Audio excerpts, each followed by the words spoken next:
নমস্কার বন্ধুরা, আবাসী ঘরকন্যায় আপনাদের সকলকে স্বাগত। আজকে আমি এখন খ্রিসমাস চলছে, আমি আপনাদের সামনে কেক করে দেখাবো।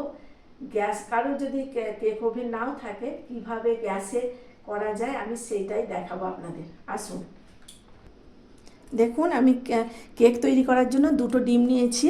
আমি এই দুটো ডিমকে এখন ফাটিয়ে নেব। ডিমগুলোকে ভালো করে ফাটিয়ে আমি বের করে নেব।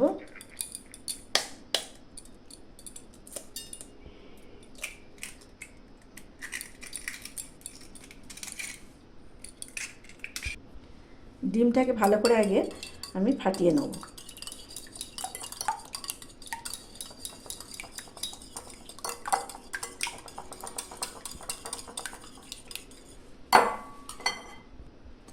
তারপরে আমি এতে সাদা অয়েল দিয়ে দেব হাফ কাপের মতো।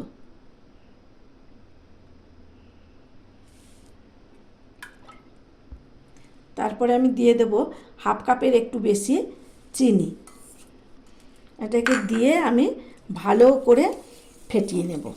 আমি ডিম, তেল আর এটাকে দিয়ে ভালো করে, তেলটা, চিনিটা আর ডিমটাকে দিয়ে ভালো করে আমি ফেটিয়েছি।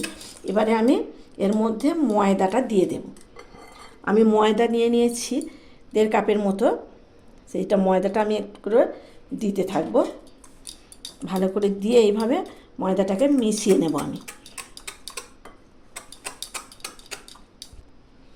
দেখুন, আমি বেকিং পাউডারটা আমি 1 চামচের মতো দিয়ে দেবো, ওই 1/4 চামচের মতো।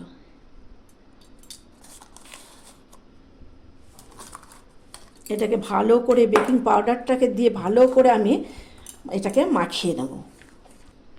দেখুন, ব্যাটারটা আমি তৈরি করে নিয়েছি অনেকটা। এখন আমি এর মধ্যে দিয়ে দেব কিছুটা পরিমাণ লবণ। আর বেকিং পাউডারটা আপনারা 1/4 চামচটা, বড় চামচের 1/4 চামচ দেবেন, আর ছোট চামচের ওই 1 চামচের মতো দেবেন। আমি ওই ছোট চামচের 1 চামচের মতো দিয়েছি। আমি এখন এতে ভ্যানিলা এসেন্স দিয়ে দেব পরিমাণ মতো। দেখুন, আমি দিয়ে দিচ্ছি 1 চামচের মতো ভ্যানিলা এসেন্স। এটা দিয়ে ভালো করে আমি আবারও ভালো করে ফেটিয়ে নেব। কেককে যত ভালো করে ফেটাতে পারবেন তা কেকটা আরও নরম হবে আর ফ্লপি হবে। কেকের ব্যাটারটাকে ভালো করে আপনারা ফেটিয়ে নেবেন। দেখুন, এই যে ব্যাটারটা আমার তৈরি করা হয়ে গেছে, দেখছেন কীরকম ঘন হচ্ছে? ঠিক এই রকমটাই থাকবে। এরকম খুব মোটা করলে আবার ওটা ভালো ফুলবে না। এরকমভাবে এই ব্যাটারের এই এটা রাখবেন, তাহলে ওটা ভালো হবে। আমার এখন মোটামুটি তৈরি হয়ে গেছে। আমি এখন এই এর মধ্যে আমি একটা এই যে কেকের ডিশ নিয়ে নিয়েছি। এর মধ্যে তেল ব্রাশ করে নেবে একটু। দেখুন, আমি সামান্য সাদা তেল দিয়ে দিচ্ছি, দিয়ে আমি একটু ব্রাশ করে নেব।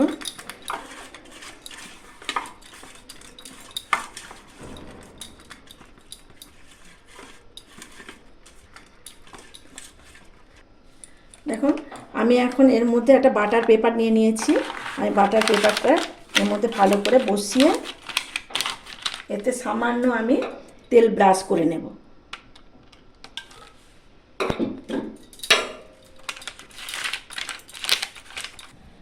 আমি তেলটা বুলিয়ে নিয়েছি। এর উপরে অল্প করে আমি ময়দা ছড়িয়ে দেব।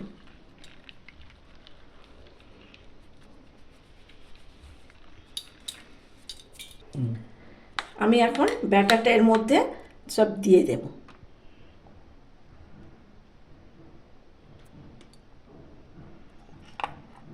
সমস্ত ব্যাটারকে এইভাবে আমি এর মধ্যে দিয়ে দেব।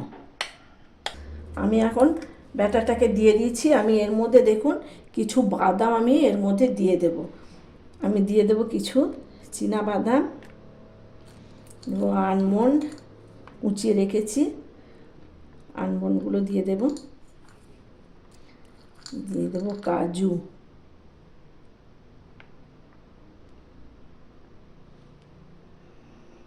ওপর থেকে এইভাবে আমি বাদামগুলোকে বসিয়ে দেবো সব।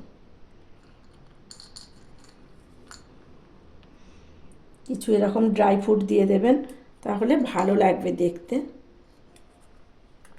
খেতেও ভালো লাগবে, দেখতেও ভালো লাগবে।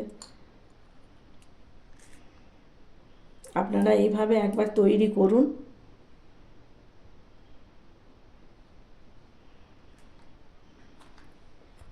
বন্ধুরা, আমি একটা কড়াই বসিয়ে নিয়েছি।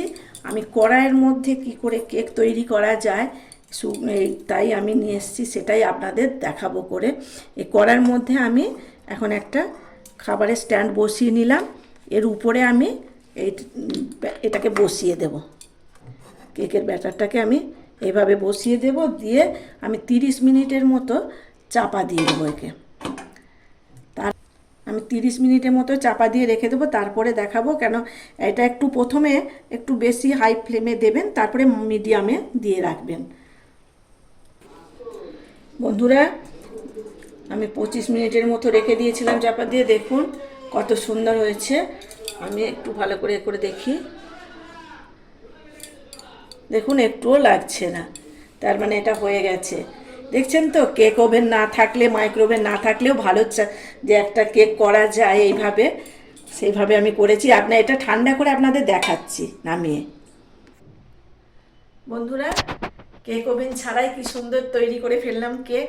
দেখুন, আপনাদেরকে তো দেখালাম কত সহজেই করা যায়। কেক ওভেন না থাকলেও কেক সুন্দর করা যায়। আসুন দেখুন কীরকম হয়েছে, দেখাই একটু কেটে।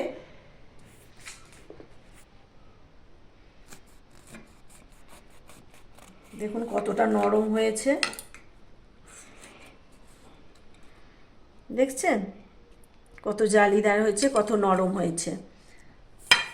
আপনারা কেক ওভেন না থাকলেও এইভাবে কড়াইতে বসিয়ে আপনারা তৈরি করবেন। দেখুন কীরকম হয়েছে, দেখছেন কতটা নরম হয়েছে। দেখুন দারুণ সুন্দর হয়েছে। আপনারা এইভাবে একবার তৈরি করবেন, যদি ভালো লাগে তাহলে পিস করি আর একটা দুটো।